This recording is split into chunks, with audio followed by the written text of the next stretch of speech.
Assalamualaikum warahmatullahi wabarakatuh. Waalaikumsalam warahmatullahi wabarakatuh. Ya, selamat pagi anak-anak. Pagi, Bu. Sebelumnya, dibimbing doa dulu terlebih dahulu ya. Ketua kelas, Mbak Cipa. Ayo, berdoa dimulai.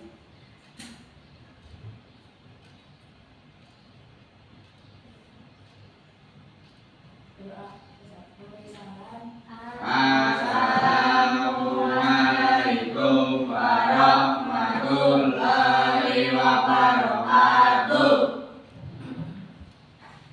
Ya, hari ini puasa sih ya? Puasa. Iya. Tadi sahur pakai apa ya? Nggak sahur. Telur ceplok. Ya, Enggak, dimakan aja. oke bagus.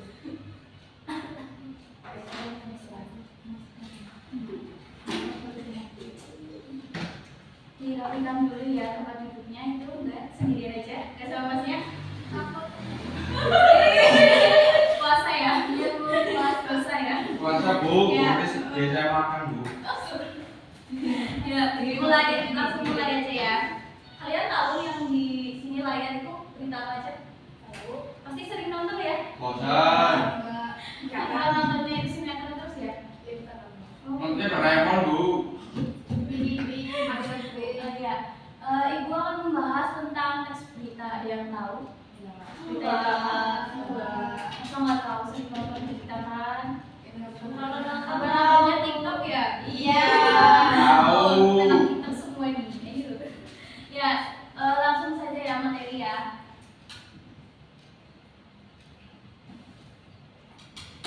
Teks berita itu teks yang menjelaskan atau melaporkan suatu kejadian, informasi yang sedang terjadi maupun sudah terjadi. Dapat dipahami? Bisa. Selanjutnya ada macam-macam teks berita ya. Yang pertama itu ada media cetak. Media cetak itu sendiri suatu dokumen yang berisi rekaman peristiwa yang didapatkan seorang jurnalis dan diubah dalam bentuk kata-kata. Contohnya itu koran, majalah, pamflet, buku, brosur, banner, billboard. Yang kedua itu ada media digital. Adalah segala media elektronik yang berisi informasi dapat disimpan, diakses, dan dimanipulasi dengan menggunakan perangkat atau layar digital. Contohnya itu situs web dan platform. Yang ketiga itu ada media audiovisual. Adalah jenis media yang mengandung suara dan gambar yang dapat dilihat dan didengar. Contoh video, film, slide suara. Bisa dipahami? Bisa. Selanjutnya itu ada ciri-ciri teks berita. Ada 5 ciri-ciri ya. Yang pertama itu teks yang diberitakan harus benar-benar terjadi ya. Yang kedua itu peristiwa yang dikabarkan adalah kejadian yang jarang terjadi dan bukan kejadian yang setiap hari terjadi dalam suatu lingkungan tertentu. Yang ketiga merupakan peristiwa aktual, yakni masih diberitakan dan baru terjadi, bukan peristiwa yang terjadi di masa lalu. Yang selanjutnya itu data yang diberikan sesuai dengan kejadian asli, bukan rekayasa. Yang kelima itu bahasanya mudah dipahami, bersifat objektif, dan alur yang disajikan berurutan serta kalimat yang digunakan dalam teks berita adalah singkat, padat, dan jelas. Bisa dipahami ya? Bisa. Selanjutnya itu ada unsur-unsur teks berita. Yang pertama itu judul berita. Kalian tahu kan judul berita itu diambilnya di mana? Di atas. Selanjutnya itu ada teras berita. Bisa dibaca aja. Teras berita atau dikenal juga dengan istilah lead merupakan bagian yang penting dalam berita. Letaknya berada di paragraf pertama. Isi berita merupakan detail informasi yang ingin disampaikan dalam sebuah berita.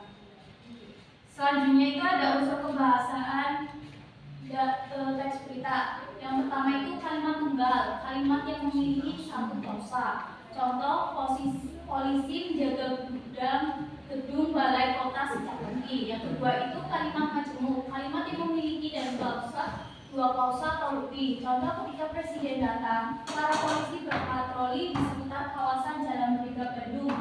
Yang ketiga, konjungsi dan kata penghubung yang bermakna kronologis seperti kemudian, lalu, setelah itu, pada akhirnya. Contoh, polisi memeriksa laboratorium yang terbakar, kemudian mereka melakukan wawancara kepada para saksi. Yang keempat itu konjungsi kausalitas seperti sebab, karena, oleh sebab itu. Contoh, kebakaran diduga karena kebocoran tabung gas. Namun polisi masih terus melakukan penyelidikan. Oleh sebab itu laboratorium akan ditutup selama 1 bulan ke depan. Yang kelima itu kata ganti atau pronomina yang merujuk pada kejadian yang dijelaskan yang bukan merupakan persona. Oleh karena itu kata ganti digunakan adalah kata tunjuk ini, itu, tersebut, dan bukan kata ganti orang seperti ia, dia, mereka. Contoh, bencana tanah longsor terjadi di Kota Sumedang kemarin malam. Peristiwa ini terjadi akibat hujan deras yang turun sejak pagi. Yang selanjutnya itu ada rambu-rambu memilih berita. Yang pertama itu cari berita serupa dari situs online resmi, lalu bandingkan isinya. Yang kedua itu cermati alamat URL situs, pastikan situs tersebut sudah terverifikasi sebagai situs resmi. Yang ketiga, periksa sumber berita dan keberimbangan berita dari beberapa narasumber agar mendapat gambaran yang utuh. Yang keempat itu ada memilih fakta peristiwa yang terjadi dengan kesaksian dan bukti. Yang kelima itu cek keaslian foto dan video, salah satunya dengan memanfaatkan mesin pencarian Google. Yang keenam itu cari gambar. Di sini ada contoh teks berita, bisa dibaca terlebih dahulu, saya bingung.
Sudah selesai? Sudah. Ada yang mau bertanya terkait tes berita sebelum saya berikan gambar kerja? Tanya Bu. Tanya. Itu kan ratusan hektar sawah tergenang, itu apa? Sawahnya kemambang ya Bu? Kemambang itu mengambang ya Bu di atas air ya Bu? Mengapung. Berarti kayak pulau ya Bu? Iya.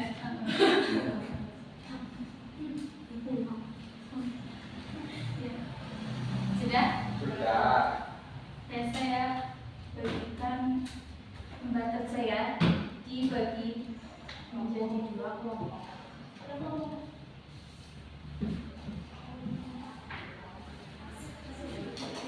Silakan dikerjakan.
ke beritanya. Oh, juga aku kamu gimana? Kamu juga.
Jauh garis banget.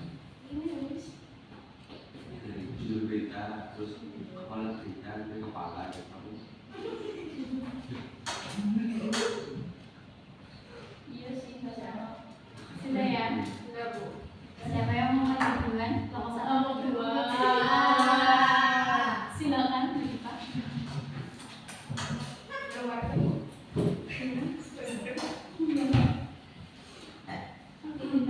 Rasa aku ya video.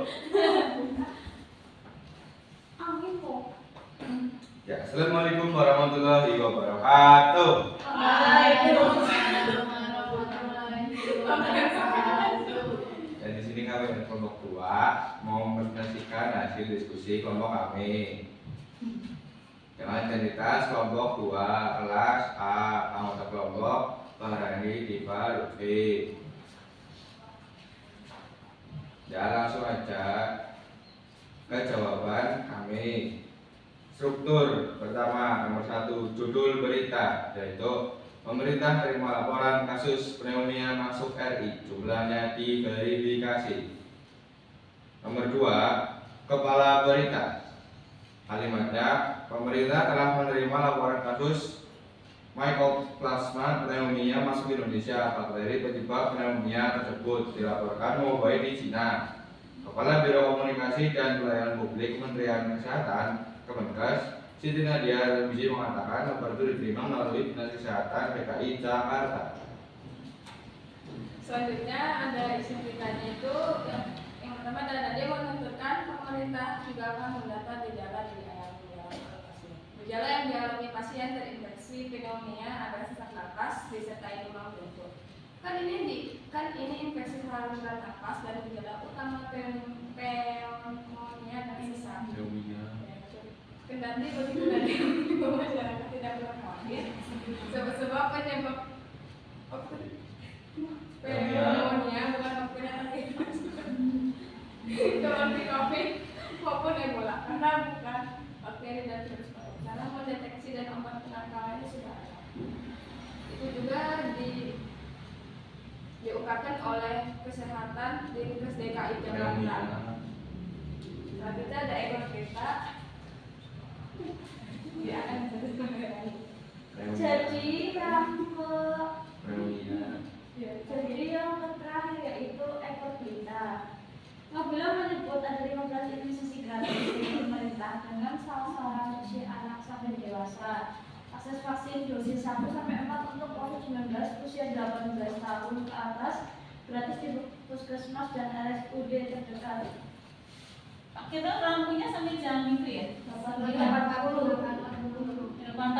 Iya. Jam 9. Oke. Ya sudah, nanti habis itu saya kesini ya. Iya, Bu. Terima kasih ya. Sama-sama.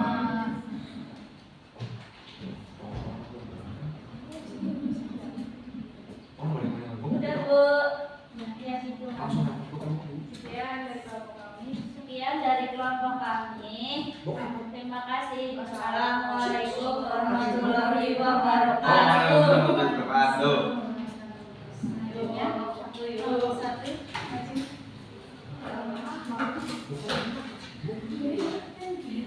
Apa dimengerti? Itu orang mana? Pneumonia. Pneumonia. Pneumonia bener anjir.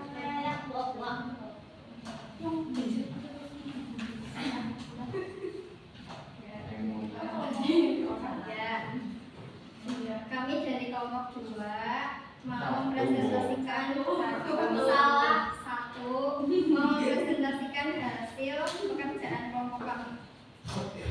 Ya, dengan anggota saya sendiri, Data Syafarian Penusa, Saya Rahmatul Hanifah, saya Arya Putri. ya, buat yang pertama ya tentang judul beritanya itu Saya satpol. pemerintah terima laporan kasus pneumonia masuk RI, jumlah diverifikasi. Saya satpol. Jumlahnya diverifikasi. Terus yang kedua, kepala beritanya ada di paragraf 1.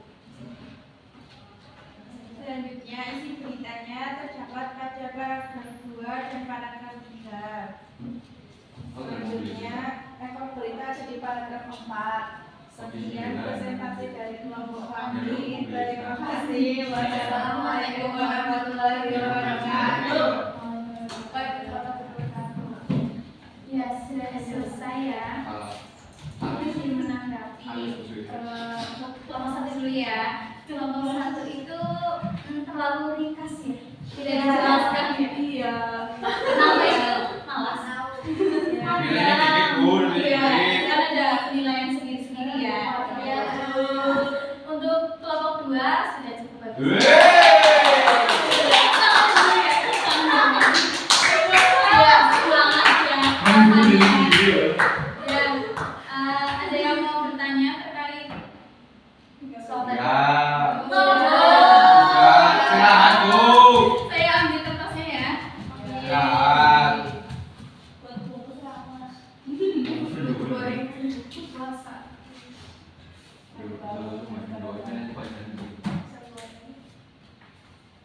Sampai di sini sudah mengerti semua? Sudah. Dipahami? Bisa. Kan pinter-pinter. Ya. Amin. Ya sudah ya. Saya cukupkan saja karena waktu sudah habis. Mbak Diva, dibimbing. Ya. Mari kita mengakhiri pelajaran yang belum sampai berdoa dimulai. Bismillah.